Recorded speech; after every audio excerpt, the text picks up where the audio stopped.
Okay, here's a quick update to my Craftex CX706 lathe. I've had this for, a few years now, and someone commented on my other video that I took when I first got this, and kind of asked if, if I'd still recommend it, and if I could do an update video. So I thought, hey, great idea. So here we are. So in the time that I've owned this, I haven't really had any trouble with it other than one instance of user error. So what I did was I bent this shaft. I don't know if the camera will pick it up, but it's bent. And basically what I did was I was doing some powered skim passes here late at night, tired, wasn't paying attention, and I crashed the carriage into the tailstock. So this shaft goes in the gearbox and it engages here, and then that's what powers the carriage back and forth. And yep, bound up, bent the shaft. Wasn't too bad to replace, about 40 bucks and 10 minutes or so to crack open the gearbox. The trouble was they didn't have any of these in stock, so I had to wait months for one to come in. And I guess that's the risk you take when you buy any Chinese machine product. So don't really hold that against the machine, especially since it was my fault. As far as other gripes or anything, I do wish that the carriage had a lock on it.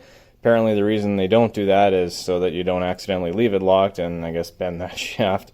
But it would be nice to have. And when I'm doing certain operations like a facing pass, without the carriage locked, as the tool goes in, it'll tend to push it this way and the whole carriage will move, and then you'll end up with kind of like a dome shape on the end of whatever you're facing. So the best way to get around that I've found on this machine is if you take your lead screw selector, you put it right in the middle, it'll stop the screw, you can engage your threading lever, and in essence that'll lock the carriage.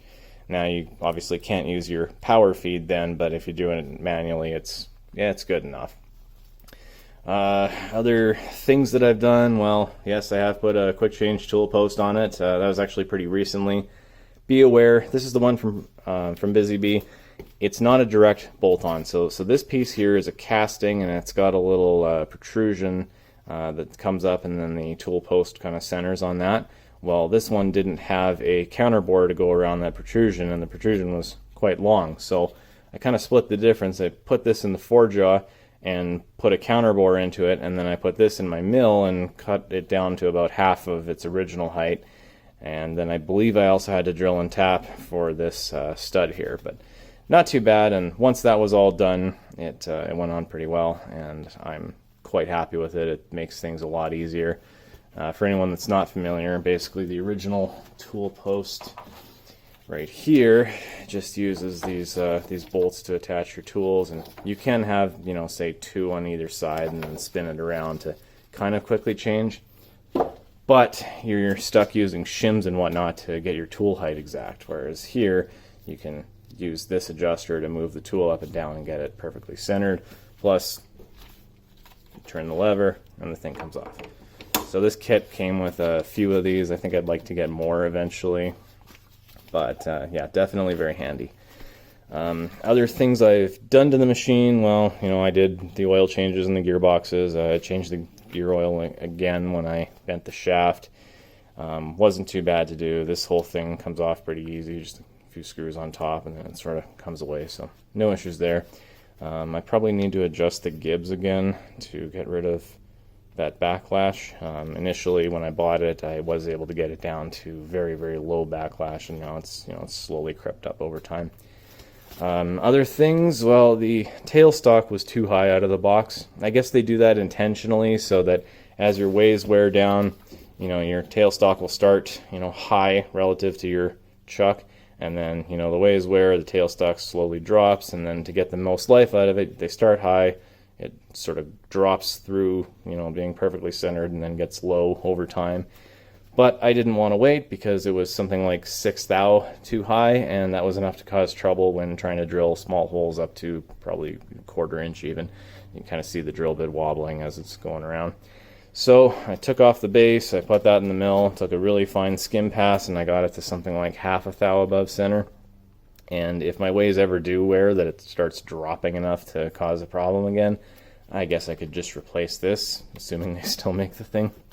It's not a big concern. The other thing I did do pretty quick was put a breaker in place of a fuse. So there's this fuse up here, which I think I've maybe blown it once or twice, but it's not the first line of defense, I guess.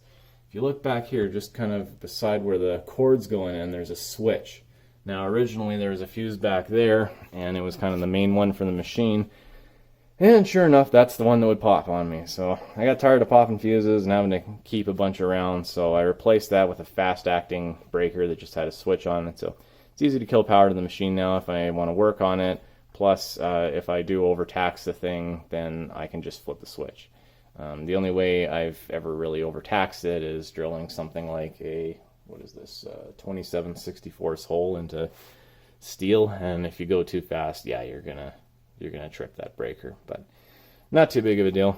I don't really like playing with the change gears. It's a little bit tough just for me to get in there because it's up against a wall, so I don't hold that against the machine. But I found that the gears it came with for doing fine finishing passes, they work great, and if I put any other gear set in there, I just can't get the mesh right, or I don't know what's going on, but it's a lot louder and just kind of not too fun to run the thing. So I don't typically do powered threading on this machine.